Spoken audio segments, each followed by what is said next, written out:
Midnight draped New York like black silk, the city pulsing below the Montrose Tower where Eve Valcour stood at the window, watching the rain streak down glass like tears the sky couldn't hold. She was born into perfection, measured, polished, and used as currency in a world where power came dressed as love.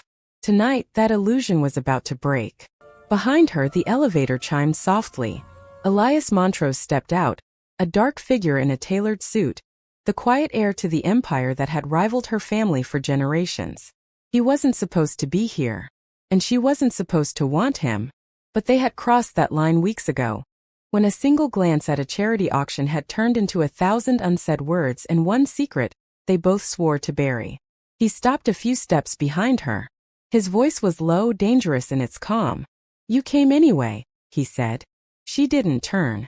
Her reflection met his in the glass. "You shouldn't have asked me to." The city lights painted her skin gold, her expression fragile and furious all at once.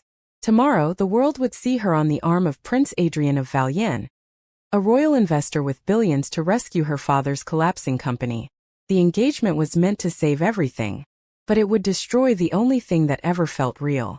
Elias moved closer, the air tightening between them. "Say it out loud," she whispered, "and we can't take it back." His eyes burned into hers. "We crossed that line the moment I looked at you and forgot my last name. Rival empires. A prince. A deal that could rebuild or ruin them both. Forbidden was a weak word for what stood between them." He placed a small velvet box in her hand. Inside, not a ring but a gold key, delicate, gleaming. "My mother built Montrose from nothing," he said quietly. "This key opens her vault. Patents, documents, leverage. If you ever decide to choose yourself, this helps you buy your freedom." She closed her fingers around it, heart trembling. "You can't fix me with a vault." He met her eyes.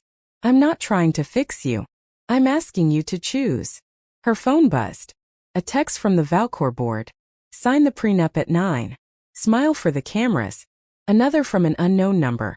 A photo of her and Elias laughing at the charity auction, timestamped, tagged, a warning. Eve's pulse stuttered. "If I stay," she said, "I ruin everything. If I go, I ruin us." Elias's voice was steady. "Then ruin what was built to break you." She left without saying another word. Hours later, the Valiant Gala unfolded in glitter and gold. Chandeliers swayed, laughter chimed, champagne shimmered. Eve floated through the crowd like perfection personified, her silver gown moving like liquid moonlight.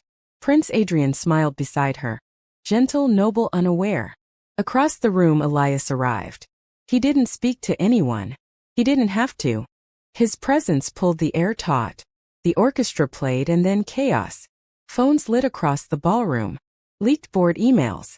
Threats to force Eve's father out unless the royal deal closed. And there on every screen that same photo of her and Elias, captioned "Billionaire heiress trades crowns." The crowd murmured, hungry for scandal. The prince turned to her, voice low. "Did you know?" "No," she said, barely breathing. Elias's gaze caught hers from across the room, already calculating. He knew who had done it, Victor Charbon, the broker who tried to buy Montrose patents last year and vowed revenge. The lights flickered. The prince raised a hand to calm the chaos, but the headlines had already burned. Eve escaped to the rooftop, the night air slicing cold against her skin. The city looked endless, uncaring. Another text came. "Choose the prince by midnight or your father's conviction goes public." Attached were documents, evidence of insider trading, real or forged, enough to destroy her family's name. The door opened. Elias stepped into the wind. "Charbon wants both our empires," he said. "If Valcour falls, Montrose bleeds next. He'll buy us for scraps." "Why tell me now?" she asked. "So you don't have to run," he said, holding out a folder. Inside was a spiderweb of shell companies. Charbon's scheme to launder assets through Valienne's philanthropic foundation. The prince's board. Not the prince himself. "If we show him this," Elias said, "he'll burn his own house down before he lets them use him." Eve looked at the papers, then at the man who risked everything to hand them to her. "I'm done being currency," she said. The wind lifted her hair. She slipped the gold keys chain around her neck and turned back toward the lights. It was time to end the game. Inside the private salon, Prince Adrian stood with his advisors. Eve entered with Elias behind her. The room stiffened. "This is your choice," the prince said softly. "Not theirs." Eve laid the folder on the table. "Then I choose truth." They showed him everything: Charbon's fraud, the board's blackmail, the hidden foundation accounts. The prince read in silence. Then his jaw set. "Freeze the accounts," he told his council. "There will be no engagement while my name launders rot." The door opened again. Victor Charbon entered, his smile like ice. "It's sweet," he said, "watching children play ethics. But here's reality. Marry the prince and this disappears. Walk away and I ruin your father publicly." Elias stepped forward. "You brought your own trap to a room full of locksmiths." Charbon's grin faltered. "And you," he said, "brought your heart to a knife fight." Eve moved between them, her calm sharper than either man's threat. She unlocked her phone, opening a secure vault app tied to the key around her neck. Inside was evidence, patents, audits, and a diamond of truth. Proof Charbon had bribed a Valcour board member for a proxy vote. She held it out. "We go public together," she said. "Your web, our corruption, the foundation. The prince cleans house. You resign everything and disappear quietly. Or I walk outside, reject a crown on live television, and hand this to the Attorney General. Either way, your game ends tonight." Charbon stared at her, realizing she wasn't bluffing. He left without a word. Midnight struck. The ballroom was silent as cameras pointed toward the stage. Prince Adrian stood tall before the crowd. "There is no engagement," he said. "There is a correction." He promised a public investigation. He vowed transparency. And then he stepped aside, letting Eve take the microphone. Her voice was steady, clear.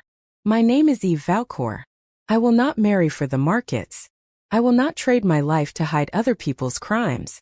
Power means nothing if it costs your soul." The room froze. Then flashes erupted like lightning.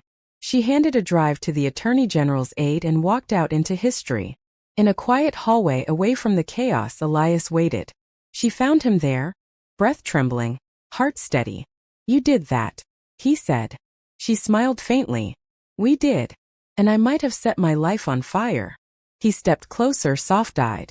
"Then we'll build with the light." She looked up at him. "If I choose you, it can't be as an escape. It has to be as an equal." His reply was simple. "Then be my equal or don't be at all. That's the only story I want." She nodded once, and when he kissed her, it wasn't desperate. It was certain. 6 weeks later, the world had moved on, but cleaner this time. The Valiant Foundation was rebuilt, transparent. Charbon vanished into the shadows he'd once ruled.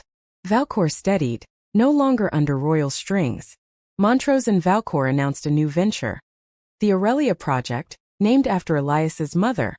The woman whose key had opened a vault and started a revolution. In the Montrose R&D atrium, glass and sunlight spilling across water and steel, Eve and Elias walked side by side. Engineers tested sea salt batteries. Investors watched through glass. She looked at him, a smile playing at the edge of her lips. "My father asked what he should tell the press about us." Elias's answer was dry. "Tell them we're competitors. It keeps them entertained." She laughed softly. "And privately? Tell him I'm learning your coffee order. And you're rewriting my risk models," he said. "Tell him we're trying. We'll fail sometimes. We'll fix it. That's the point." They stepped out onto the balcony. The city shimmered beneath them, alive, chaotic, and real. The sun caught the gold key at her throat. She looked at it, then at him. "I used to think power was a room only certain people could enter," she said. "And now?" he asked. She smiled.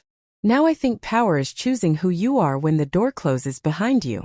He looked at her the way a man looks at his future, not his prize. "Choose me again tomorrow?" he asked quietly. She met his eyes. "Yes. And the day after. Not because I have to. Because I want to." The city pulsed below. The world kept spinning. And somewhere between truth and ruin, two hearts decided that love wasn't about what you could own. It was about what you were brave enough to lose. Forbidden love had tried to be their ending. Instead, it became their beginning. In a world where truth costs more than gold, Eve Valcour and Elias Montrose paid in full, and lived rich anyway. If you enjoyed this story, don't forget to like, comment, and subscribe for more tales of love, secrets, and second chances, where power meets passion and truth always finds its price. Stay tuned for the next billionaire love story.